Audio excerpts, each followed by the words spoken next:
ਇਹ ਹਫ਼ਤਾਵਾਰ ਬਾਈਬਲ ਦਾ ਦਰਸੀ ਵਾਜ਼ Plainfield Christian Science Church Independent ਵੱਲੋਂ ਹੈ, ਜਿਹੜਾ ਨਿਊ ਜਰਸੀ ਅਮਰੀਕਾ ਵਿੱਚ ਹੈ। ਹੋਰ ਮਾਲੂਮਾਤ ਲਈ ਤੁਸੀਂ ਸਾਡੀ ਵੈਬਸਾਈਟ ਵੇਖੋ www.plainfieldcs.com। ਇਹ ਸਬਕ 19 ਅਕਤੂਬਰ 2025 ਐਤਵਾਰ ਦੇ ਦਿਨ ਹਫ਼ਤੇ ਦੇ ਅਖੀਰ ਉੱਤੇ ਤੁਹਾਡੇ ਪੜ੍ਹਨ ਲਈ ਤਿਆਰ ਕੀਤਾ ਗਿਆ ਹੈ।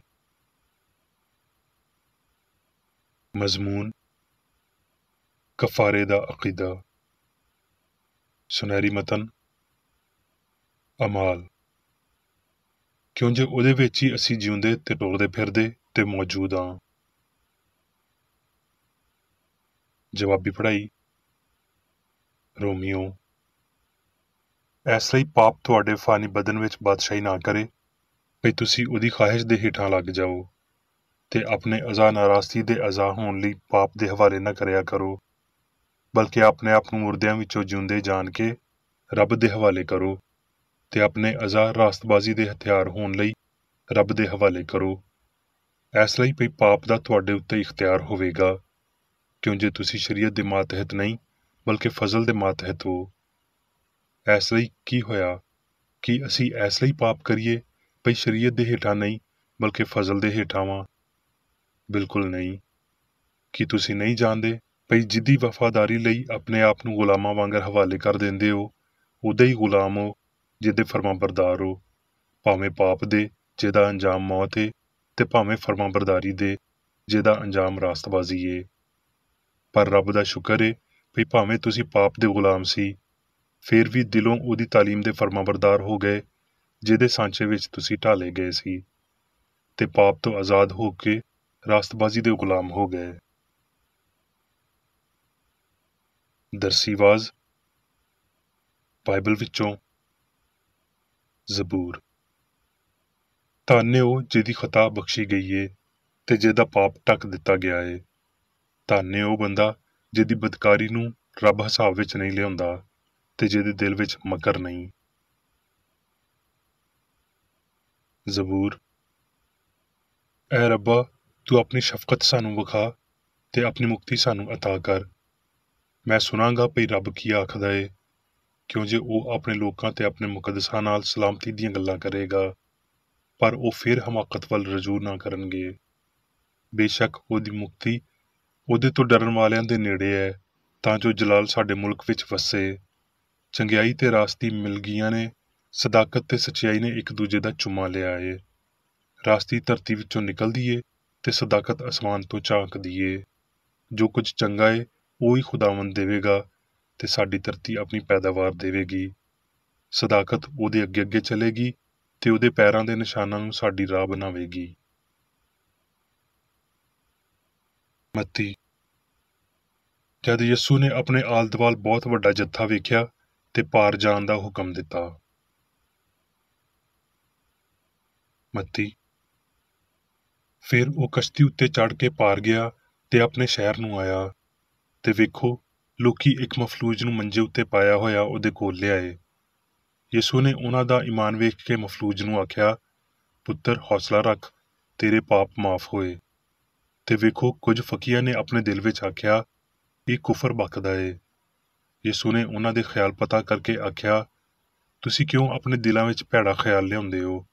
ਸੌਖਾ ਕੀ ਏ, ਇਹ ਆਖਣਾ ਭਈ ਤੇਰੇ ਪਾਪ ਮਾਫ਼ ਹੋਏ, ਜਾਂ ਇਹ ਭਈ ਉੱਠ ਤੇ ਟੁਰ ਫਿਰ? ਪਰ ਇਸ ਲਈ ਭਈ ਤੁਸੀਂ ਜਾਣ ਲਵੋ ਭਈ ਇਬਨੇ ਆਦਮ ਨੂੰ ਧਰਤੀ ਉੱਤੇ ਪਾਪ ਮਾਫ਼ ਕਰਨ ਦਾ ਇਖਤਿਆਰ ਏ। ਉਹਨੇ ਮਫਲੂਜ ਨੂੰ ਆਖਿਆ, ਉੱਠ, ਆਪਣਾ ਮੰਜਾ ਚੁੱਕ ਤੇ ਆਪਣੇ ਘਰ ਟੁਰ ਜਾ। ਉਹ ਉੱਠ ਕੇ ਆਪਣੇ ਘਰ ਟੁਰ ਗਿਆ। ਲੋਕੀ ਇਹ ਵੇਖ ਕੇ ਡਰ ਗਏ ਤੇ ਰੱਬ ਦੀ ਵਡਿਆਈ ਕਰਨ ਲੱਗੇ, ਜਿਹਨੇ ਬੰਦਿਆਂ ਨੂੰ ਅਜਿਹਾ ਇਖਤਿਆਰ ਦਿੱਤਾ। ਲੂਕਾ। ਤੇ ਕਿਸੇ ਫਰੀਸੀ ਨੇ ਮਿੰਨਤ ਕੀਤੀ ਭਈ ਮੇਰੇ ਨਾਲ ਖਾਣਾ ਖਾ। ਇਸ ਲਈ ਉਹ ਉਸ ਫਰੀਸੀ ਦੇ ਘਰ ਖਾਣਾ ਖਾਣ ਨੂੰ ਬੈਠਿਆ, ਤੇ ਵੇਖੋ ਭਈ ਇੱਕ ਬਦ ਚਲਨ ਬੁੱਢੀ ਜਿਹੜੀ ਉਸੇ ਸ਼ਹਿਰ ਦੀ ਸੀ, ਇਹ ਜਾਣ ਕੇ ਭਈ ਉਹ ਉਸ ਫਰੀਸੀ ਦੇ ਘਰ ਖਾਣਾ ਖਾਣ ਨੂੰ ਬੈਠਿਆ ਏ, ਸੰਗੇਮਰਮਰ ਦੇ ਇਤਰਦਾਨ ਵਿੱਚ ਇਤਰ ਪਾ ਕੇ ਲਿਆਈ, ਤੇ ਉਹਦੇ ਪੈਰਾਂ ਕੋਲ ਰੋਂਦੀ ਹੋਈ ਉਹਦੇ ਪੈਰ ਅਥਰੂਆਂ ਨਾਲ ਭੇਣ ਲੱਗ ਪਈ, ਤੇ ਆਪਣੇ ਸਿਰ ਦੇ ਵਾਲਾਂ ਨਾਲ ਉਹਨਾਂ ਨੂੰ ਪੂੰਝਿਆ, ਤੇ ਉਹਦੇ ਪੈਰ ਚੁੰਮੇ ਤੇ ਉਹਨਾਂ ਉੱਤੇ ਅਤਰ ਪਾਇਆ। ਉਹਦੀ ਦਾਵਤ ਕਰਨ ਵਾਲਾ ਫਰੀਸੀ ਇਹ ਵੇਖ ਕੇ ਆਪਣੇ ਦਿਲ ਵਿੱਚ ਆਖਣ ਲੱਗਿਆ ਭਈ ਜੇ ਇਹ ਬੰਦਾ ਨਬੀ ਹੁੰਦਾ ਤੇ ਇਹਨੂੰ ਪਤਾ ਚੱਲ ਜਾਣਾ ਸੀ ਭਈ ਜਿਹੜੀ ਉਹਨੂੰ ਹੱਥ ਲਾਉਂਦੀ ਪਈ ਏ ਉਹ ਕੌਣ ਤੇ ਕਿੱਦਾਂ ਦੀ ਔਰਤ ਏ, ਕਿਉਂ ਜੇ ਉਹ ਬਦ ਚੱਲਣ ਸੀ। ਯਿਸੂ ਨੇ ਜਵਾਬ ਵਿੱਚ ਉਹਨੂੰ ਆਖਿਆ, ਐ ਸ਼ਮੌਨ, ਮੈਂ ਤੈਨੂੰ ਕੁਝ ਆਖਣਾ ਏ। ਉਹਨੇ ਆਖਿਆ, ਐ ਉਸਤਾਦ, ਆਖ। ਕਿਸੇ ਸਾਹੂਕਾਰ ਦੇ 2 ਕਰਜ਼ਦਾਰ ਸੀ, ਇੱਕ 500 ਦਿਨਾਰਾਂ ਦਾ ਤੇ ਦੂਜਾ 50 ਦਿਨਾਰਾਂ ਦਾ। ਜਦੋਂ ਉਹਨਾਂ ਦੇ ਕੋਲ ਦੇਣ ਨੂੰ ਕੁਝ ਨਹੀਂ ਸੀ ਤੇ ਉਹਨੇ ਦੋਵਾਂ ਨੂੰ ਬਖਸ਼ ਦਿੱਤਾ। ਇਸ ਲਈ ਉਹਨਾਂ ਵਿੱਚੋਂ ਕੌਣ ਉਹਦੇ ਨਾਲ ਬਹੁਤਾ ਪਿਆਰ ਕਰੇਗਾ? ਸ਼ਮੌਨ ਨੇ ਜਵਾਬ ਦੇ ਕੇ ਉਹਨੂੰ ਆਖਿਆ, ਭਈ ਮੇਰੀ ਸਮਝ ਦੇ ਮੁਤਾਬਕ ਜਿਹਨੂੰ ਉਹਨੇ ਬਹੁਤਾ ਕਰਜ਼ਾ ਬਖਸ਼ਿਆ। ਉਹਨੇ ਉਹਨੂੰ ਆਖਿਆ, ਭਈ ਤੂੰ ਸਹੀ ਫੈਸਲਾ ਕੀਤਾ। ਤੇ ਉਸ ਬੁੱਢੀ ਵੱਲ ਫੇਰ ਕੇ ਉਹਨੇ ਸ਼ਮੌਨ ਨੂੰ ਆਖਿਆ, ਕੀ ਤੂੰ ਇਸ ਬੁੱਢੀ ਨੂੰ ਵੇਖਦਾ ਹੈ? ਮੈਂ ਤੇਰੇ ਘਰ ਆਇਆ, ਤੂੰ ਮੈਨੂੰ ਪੈਰ ਧੋਣ ਨੂੰ ਪਾਣੀ ਨਾ ਦਿੱਤਾ, ਪਰ ਇਹਨੇ ਆਪਣੇ ਅਥਰੂਆਂ ਨਾਲ ਮੇਰੇ ਪੈਰ ਭੇਜ ਦਿੱਤੇ ਤੇ ਆਪਣੇ ਵਾਲਾਂ ਨਾਲ ਪੂੰਝੇ। ਤੂੰ ਮੈਨੂੰ ਬੋਸਾ ਨਾ ਦਿੱਤਾ, ਪਰ ਇਹਨੇ ਜਦੋਂ ਦਾ ਮੈਂ ਆਇਆ ਵਾਂ ਮੇਰੇ ਪੈਰ ਚੁੰਮਣਾ ਨਹੀਂ ਛੱਡੇ। ਤੂੰ ਮੇਰੇ ਸਿਰ ਉੱਤੇ ਤੇਲ ਨਹੀਂ ਪਾਇਆ, ਪਰ ਇਹਨੇ ਮੇਰੇ ਪੈਰਾਂ ਉੱਤੇ ਇਤਰ ਪਾਇਆ ਏ। ਇਸ ਲਈ ਮੈਂ ਤੈਨੂੰ ਆਖਦਾ ਵਾਂ ਭਈ ਉਹਦੇ ਪਾਪ ਜਿਹੜੇ ਬਹੁਤ ਸੀਗੇ ਮਾਫ਼ ਹੋ ਗਏ ਨੇ, ਕਿਉਂ ਜੇ ਇਹਨੇ ਬਹੁਤੀ ਮੁਹੱਬਤ ਕੀਤੀ। ਪਰ ਜਿਹਦੇ ਥੋੜੇ ਪਾਪ ਮਾਫ਼ ਹੋਏ ਉਹ ਥੋੜੀ ਮੁਹੱਬਤ ਕਰਦਾ ਏ। ਤੇ ਉਸ ਬੁੱਢੀ ਨੂੰ ਆਖਿਆ, ਭਈ ਤੇਰੇ ਪਾਪ ਮਾਫ਼ ਹੋਏ। ਪਰ ਉਹਨੇ ਬੁੱਢੀ ਨੂੰ ਆਖਿਆ, ਤੇਰੇ ਈਮਾਨ ਨੇ ਤੈਨੂੰ ਚੰਗਾ ਕੀਤਾ ਏ, ਸਲਾਮਤ ਚਲੀ ਜਾ। ਯੂਹੰਨਾ। ਫਿਲਿਪਸ ਨੇ ਉਹਨੂੰ ਆਖਿਆ, ਐ ਖੁਦਾਵੰਦ, ਬਾਪ ਨੂੰ ਸਾਨੂੰ ਵਿਖਾ, ਇਹੀ ਬਹੁਤ ਏ। ਯਿਸੂ ਨੇ ਉਹਨੂੰ ਆਖਿਆ, ਐ ਫਿਲਿਪਸ, ਮੈਂ ਇੰਨੇ ਚਿਰ ਤੋਂ ਤੁਹਾਡੇ ਨਾਲ ਹਾਂ, ਕੀ ਤੂੰ ਮੈਨੂੰ ਨਹੀਂ ਜਾਣਦਾ? ਜਿਹਨੇ ਮੈਨੂੰ ਵੇਖਿਆ ਏ ਉਹਨੇ ਬਾਪ ਨੂੰ ਵੇਖਿਆ ਏ। ਤੂੰ ਕਿਉਂ ਆਖਦਾ ਏ ਭਈ ਸਾਨੂੰ ਬਾਪ ਨੂੰ ਵਿਖਾ? ਕੀ ਤੈਨੂੰ ਯਕੀਨ ਨਹੀਂ ਭਈ ਮੈਂ ਬਾਪ ਵਿੱਚ ਹਾਂ ਤੇ ਬਾਪ ਮੇਰੇ ਵਿੱਚ ਏ? ਇਹ ਗੱਲਾਂ ਜਿਹੜੀਆਂ ਮੈਂ ਤੁਹਾਨੂੰ ਆਖਦਾ ਵਾਂ ਆਪਣੇ ਵੱਲੋਂ ਨਹੀਂ ਆਖਦਾ, ਪਰ ਬਾਪ ਮੇਰੇ ਵਿੱਚ ਰਹਿ ਕੇ ਕੰਮ ਕਰਦਾ ਏ। ਮੇਰਾ ਯਕੀਨ ਕਰੋ ਭਈ ਮੈਂ ਬਾਪ ਵਿੱਚ ਹਾਂ ਤੇ ਬਾਪ ਮੇਰੇ ਵਿੱਚ ਏ, ਨਹੀਂ ਤੇ ਮੇਰੇ ਕੰਮਾਂ ਦੇ ਪਾਰੋਂ ਹੀ ਮੇਰਾ ਯਕੀਨ ਕਰੋ। ਮੈਂ ਤੁਹਾਨੂੰ ਸੱਚ ਆਖਦਾ ਵਾਂ ਵੀ ਜਿਹੜਾ ਮੇਰੇ ਉੱਤੇ ਈਮਾਨ ਰੱਖਦਾ ਏ ਇਹ ਕੰਮ ਜਿਹੜੇ ਮੈਂ ਕਰਦਾ ਵਾਂ ਉਹ ਵੀ ਕਰੇਗਾ, ਬਲਕਿ ਇਹਨਾਂ ਤੋਂ ਵੀ ਵੱਡੇ ਕੰਮ ਕਰੇਗਾ, ਕਿਉਂ ਜੇ ਮੈਂ ਬਾਪ ਦੇ ਕੋਲ ਜਾਣਾ ਵਾਂ।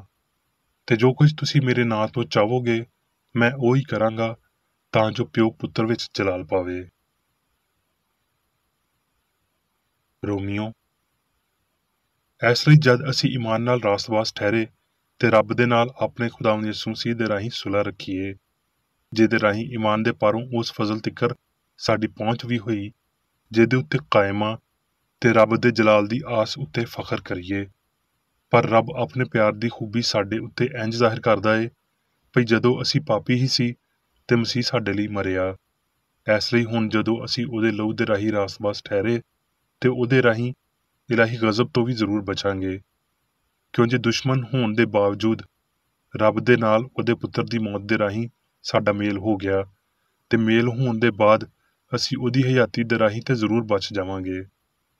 ਤੇ ਬਸ ਇਹੀ ਨਹੀਂ, ਬਲਕਿ ਆਪਣੇ ਰੱਬ ਯਿਸੂ ਮਸੀਹ ਦੇ ਪਾਰੋਂ ਜਿਹਦੇ ਰਾਹੀਂ ਹੁਣ ਸਾਡਾ ਮੇਲ ਹੋ ਗਿਆ ਏ, ਰੱਬ ਉੱਤੇ ਫਖਰ ਕਰਦੇ ਹਾਂ। ਹੁਣ ਮੈਂ ਮੇਰੀ ਬੇਕਰ ਏਡੀ ਦੀ ਲਿਖੀ ਹੋਈ ਕ੍ਰਿਸਚਨ ਸਾਇੰਸ ਦੀ ਦਰਸੀ ਕਿਤਾਬ ਸਾਇੰਸ ਤੇ ਸਿਹਤ ਆਇਤਾਂ ਦੀ ਕੁੰਜੀ ਦੇ ਨਾਲ ਵਿੱਚੋਂ ਲਈਆਂ ਹੋਈਆਂ ਲਿਖਾਈਆਂ ਪੜਾਂਗਾ। ਸਾਇੰਸ ਤੇ ਸਿਹਤ। ਕੁਫਾਰਾ ਰੱਬ ਦੇ ਨਾਲ ਇਨਸਾਨ ਦੀ ਇਕੱਠ ਦੀ ਮਿਸਾਲ ਏ, ਜਿਹਦੇ ਤਹਿਤ ਇਨਸਾਨ ਇਲਾਹੀ ਸੱਚਾਈ, ਹਯਾਤੀ ਤੇ ਮੁਹੱਬਤ ਦਾ ਪਰਛਾਵਾਂ ਬਣਦੇ ਨੇ। ਯਿਸੂ ਨਾਸਰੀ ਨੇ ਇਨਸਾਨ ਤੇ ਰੱਬ ਦੇ ਇਕੱਠ ਨੂੰ ਬਿਆਨ ਕੀਤਾ ਤੇ ਇਹਦੇ ਲਈ ਸਾਡੇ ਉੱਤੇ ਉਹਦੀ ਬਹੁਤ ਜ਼ਿਆਦਾ ਅਕੀਦਤ ਦਾ ਭਾਰ ਏ। ਉਹਦਾ ਮਿਸ਼ਨ ਇਨਫਰਾਦੀ ਤੇ ਇਜਤਮਾਈ ਦੋਵੇਂ ਸੀ। ਉਹਨੇ ਹਯਾਤੀ ਦਾ ਮੁਨਾਸਬ ਕੰਮ ਪੂਰਾ ਕੀਤਾ, ਨਾ ਸਿਰਫ ਆਪਣੇ ਇਨਸਾਫ ਲਈ, ਬਲਕਿ ਇਨਸਾਨਾਂ ਉੱਤੇ ਰਹਿਮ ਦੇ ਪਾਰੋਂ ਉਹਨਾਂ ਨੂੰ ਇਹ ਵਿਖਾਉਣ ਲਈ ਭਈ ਉਹਨਾਂ ਨੇ ਆਪਣਾ ਕੰਮ ਕਿਵੇਂ ਕਰਨਾ ਏ, ਬਲਕਿ ਨਾ ਤੇ ਆਪ ਉਹਨਾਂ ਲਈ ਕਰਨ ਜਾਂ ਨਾ ਹੀ ਉਹਨਾਂ ਨੂੰ ਕਿਸੇ ਜ਼ਿੰਮੇਦਾਰੀ ਤੋਂ ਆਜ਼ਾਦ ਕਰਨ ਲਈ ਇਹ ਕੀਤਾ। ਮਸੀਹ ਦਾ ਕਫਾਰਾ ਇਨਸਾਨ ਦੀ ਰੱਬ ਦੇ ਨਾਲ, ਨਾ ਕਿ ਰੱਬ ਦੀ ਇਨਸਾਨ ਦੇ ਨਾਲ ਮੁਫਾਹਮਤ ਕਰਵਾਉਂਦਾ ਏ। ਮਾਲਕ ਨੇ ਪੂਰਾ ਸੱਚ ਬੋਲਣ ਤੋਂ ਪਰਹੇਜ਼ ਕੀਤਾ, ਉਸ ਸ਼ੈ ਨੂੰ ਬਿਲਕੁਲ ਵਾਜ਼ਿਆ ਕਰਦਿਆਂ ਹੋਏ ਜਿਹੜੀ ਬਿਮਾਰੀ ਪਾਪ ਤੇ ਮੌਤ ਨੂੰ ਮੁਕਾ ਦੇਵੇਗੀ। ਹਾਲਾਂਕਿ ਉਹਦੀ ਤਾਲੀਮ ਨੇ ਘਰਾਂ ਵਿੱਚ ਵਿਗਾੜ ਪਾਇਆ ਤੇ ਮਾਦੀ ਅਕੀਦਿਆਂ ਲਈ ਸਕੂਨ ਦੀ ਬਜਾਏ ਤਲਵਾਰ ਚਲਾਈ। ਤੌਬਾ ਤੇ ਦੁੱਖਾਂ ਦਾ ਹਰ ਅਹਿਸਾਸ, ਇਸਲਾਹ ਦੀ ਹਰ ਕੋਸ਼ਿਸ਼, ਹਰ ਚੰਗੀ ਸੋਚ ਤੇ ਕੰਮ ਪਾਪ ਲਈ ਯਿਸੂ ਦੇ ਕਫਾਰੇ ਨੂੰ ਸਮਝਣ ਵਿੱਚ ਮਦਦ ਕਰਨਗੇ ਤੇ ਇਹਦੀ ਅਫਾਦੀਅਤ ਵਿੱਚ ਵੀ ਮਦਦ ਕਰਨਗੇ। ਪਰ ਜੇ ਪਾਪੀ ਪਾਪ ਕਰਨਾ ਤੇ ਤੌਬਾ ਕਰਨਾ, ਪਾਪ ਕਰਨਾ ਤੇ ਮਾਫੀ ਮੰਗਣਾ ਜਾਰੀ ਰੱਖਦਾ ਏ ਤੇ ਕਫਾਰੇ ਵਿੱਚ ਰੱਬ ਦੇ ਨਾਲ ਏਕਾ ਕਰਨ ਵਿੱਚ ਉਹਦਾ ਬਹੁਤ ਘੱਟ ਹਿੱਸਾ ਹੋਵੇਗਾ, ਕਿਉਂ ਜੇ ਉਹਦੇ ਵਿੱਚ ਅਮਲੀ ਤੌਬਾ ਦਾ ਘਾਟਾ ਏ ਜਿਹੜੀ ਦਿਲ ਦੀ ਇਸਲਾਹ ਕਰਦੀ ਤੇ ਇਨਸਾਨ ਨੂੰ ਹਿਕਮਤ ਦੀ ਮਰਜ਼ੀ ਨੂੰ ਪੂਰਾ ਕਰਨ ਦੇ ਕਾਬਲ ਬਣਾਉਂਦੀ ਏ। ਉਹ ਜਿਹੜੇ ਘੱਟੋ ਘੱਟ ਕਿਸੇ ਹੱਦ ਤੀਕਰ ਸਾਡੇ ਮਾਲਕ ਦੀਆਂ ਤਾਲੀਮਾਂ ਤੇ ਅਮਲ ਦੇ ਇਲਾਹੀ ਅਸੂਲ ਦਾ ਇਜ਼ਹਾਰ ਨਹੀਂ ਕਰ ਸਕਦੇ, ਉਹਨਾਂ ਦੀ ਰੱਬ ਵਿੱਚ ਕੋਈ ਸ਼ਰਾਕਤ ਨਹੀਂ। ਭਾਵੇਂ ਰੱਬ ਭਲਾ ਏ, ਜੇ ਅਸੀਂ ਉਹਦੇ ਨਾਲ ਫਰਮਾਬਰਦਾਰੀ ਵਿੱਚ ਹਯਾਤੀ ਗੁਜ਼ਾਰੀਏ ਤੇ ਸਾਨੂੰ ਕੋਈ ਜ਼ਮਾਨਤ ਮਹਿਸੂਸ ਨਹੀਂ ਕਰਨੀ ਚਾਹੀਦੀ। ਰੱਬ ਸਾਨੂੰ ਅਜ਼ਮਾਇਸ਼ ਵਿੱਚੋਂ ਕੱਢਣ ਲਈ ਜਲਦਬਾਜ਼ ਨਹੀਂ ਏ, ਕਿਉਂ ਜੇ ਪਿਆਰ ਦਾ ਮਤਲਬ ਏ ਵੀ ਤੁਹਾਨੂੰ ਅਜ਼ਮਾਇਆ ਤੇ ਪਾਕ ਕੀਤਾ ਜਾਵੇਗਾ। ਗਲਤੀ ਤੋਂ ਅਖੀਰੀ ਰਿਹਾਈ, ਜਿਹਦੇ ਹੇਠਾਂ ਰਹਿੰਦਿਆਂ ਹੋਏ ਅਸੀਂ ਲਾਫਾਨੀਅਤ, ਬੇਇੰਤਹਾ ਆਜ਼ਾਦੀ, ਬੇਗੁਨਾਹ ਸਿਆਣ ਵਿੱਚ ਖੁਸ਼ ਹੁੰਦਿਆਂ ਹੋਏ ਫੁੱਲਾਂ ਨਾਲ ਸਜੀ ਹੋਈ ਰਾਹ ਵਿੱਚੋਂ ਲੰਘ ਕੇ ਨਹੀਂ ਮਿਲਦੀ, ਨਾ ਕਿਸੇ ਦੇ ਈਮਾਨ ਦੇ ਬਗੈਰ ਕਿਸੇ ਹੋਰ ਦੀ ਮੁਤਬਾਦਲ ਕੋਸ਼ਿਸ਼ ਨਾਲ ਸਾਹਮਣੇ ਆਉਂਦੀ ਏ। ਜਿਹੜਾ ਵੀ ਇਹ ਮੰਨਦਾ ਏ ਬਈ ਕਹਿਰ ਰਾਸਤੇ ਜਾਂ ਅਲੂਹੀਅਤ ਇਨਸਾਨੀ ਤਕਲੀਫਾਂ ਨਾਲ ਆਸੂਦਾ ਹੁੰਦੀ ਏ, ਉਹ ਰੱਬ ਨੂੰ ਨਹੀਂ ਸਮਝਦਾ। ਇਨਸਾਫ ਲਈ ਪਾਪੀ ਨੂੰ ਸਲਾਹ ਦੀ ਲੋੜ ਏ। ਰਹਿਮ ਬਸ ਉਦੋਂ ਹੀ ਕਰਜ਼ ਦਿੰਦਾ ਏ ਜਦੋਂ ਇਨਸਾਫ ਤਸਦੀਕ ਕਰਦਾ ਏ। ਸਾਨੂੰ ਪਾਪ ਤੋਂ ਬਚਾਉਣ ਲਈ ਸਿਆਣ ਤੇ ਮੁਹੱਬਤ ਆਪਣੀਆਂ ਬਹੁਤ ਸਾਰੀਆਂ ਕੁਰਬਾਨੀਆਂ ਦਾ ਮੁਤਾਲਬਾ ਕਰ ਸਕਦੀ ਏ। ਇੱਕ ਕੁਰਬਾਨੀ ਭਾਵੇਂ ਉਹ ਕਿੰਨੀ ਵੀ ਵੱਡੀ ਕਿਉਂ ਨਾ ਹੋਵੇ, ਪਾਪ ਦਾ ਕਫਾਰਾ ਅਦਾ ਕਰਨ ਲਈ ਕਾਫੀ ਨਹੀਂ ਏ। ਕਫਾਰੇ ਲਈ ਪਾਪੀ ਵੱਲੋਂ ਲਗਾਤਾਰ ਬੇਲੌਸ ਕੁਰਬਾਨੀ ਦੀ ਲੋੜ ਹੁੰਦੀ ਏ। ਇਹ ਇਲਾਹੀ ਤੌਰ ਤੇ ਗੈਰ ਫਿਤਰੀ ਏ ਭਈ ਰੱਬ ਦਾ ਗਜ਼ਬ ਉਹਦੇ ਪਿਆਰੇ ਪੁੱਤਰ ਉੱਤੇ ਨਿਕਲੇ। ਇਦਾਂ ਦਾ ਨਜ਼ਰੀਆ ਇਨਸਾਨ ਦਾ ਬਣਾਇਆ ਹੋਇਆ ਏ। ਇਲਮੇ ਇਲਾਹੀਆਤ ਵਿੱਚ ਕਫਾਰਾ ਇੱਕ ਸੰਗੀਨ ਮਸਲਾ ਏ, ਪਰ ਇਹਦੀ ਸਾਇੰਸੀ ਤਫਸੀਲ ਇਹ ਏ ਭਈ ਦੁੱਖ ਪਾਪ ਆਲੂਦਾ ਫਹਿਮ ਦੀ ਇੱਕ ਗਲਤੀ ਏ ਜਿਹਨੂੰ ਸਚਾਈ ਨੇਸਤ ਕਰਦੀ ਏ, ਤੇ ਅਖੀਰੀ ਇਹ ਦੋਵੇਂ ਪਾਪ ਤੇ ਦੁੱਖ ਹਮੇਸ਼ਾ ਦੀ ਮੁਹੱਬਤ ਦੇ ਪੈਰਾਂ ਵਿੱਚ ਆ ਡਿੱਗਦੇ ਨੇ। ਕੀ ਇਲਾਹੀਅਤ ਦਾ ਮਾਹਿਰ ਯਸੂ ਦੇ ਸੂਲੀ ਚੜ੍ਹਨ ਦਾ ਲਿਹਾਜ਼ ਰੱਖਦਾ ਏ, ਖਾਸ ਕਰਕੇ ਉਹਨਾਂ ਪਾਪੀਆਂ ਨੂੰ ਛੇਤੀ ਨਾਲ ਮੁਆਫੀ ਦਿੰਦਿਆਂ ਹੋਏ ਜਿਹੜੇ ਮੁਆਫੀ ਮੰਗਦੇ ਹੋਣ ਤੇ ਮਾਫ ਕੀਤੇ ਜਾਣ ਲਈ ਰਾਜ਼ੀ ਹੋਣ। ਦੁਆ ਨੂੰ ਪਾਪ ਨੂੰ ਖਤਮ ਕਰਨ ਲਈ ਇਤਰਾਫ ਦੇ ਤੌਰ ਤੇ ਨਹੀਂ ਵਰਤਿਆ ਜਾਣਾ ਚਾਹੀਦਾ। ਅਜਿਹੀ ਗਲਤੀ ਸੱਚੇ ਮਜ਼ਹਬ ਨੂੰ ਰੋਕੇਗੀ। ਪਾਪ ਸਿਰਫ ਉਦੋਂ ਮਾਫ ਹੋਵੇਗਾ ਜਦੋਂ ਇਹਨੂੰ ਮਸੀਹ, ਸਚਾਈ ਤੇ ਹਯਾਤੀ ਦੇ ਪਾਰੋਂ ਬਰਬਾਦ ਕੀਤਾ ਜਾਵੇਗਾ।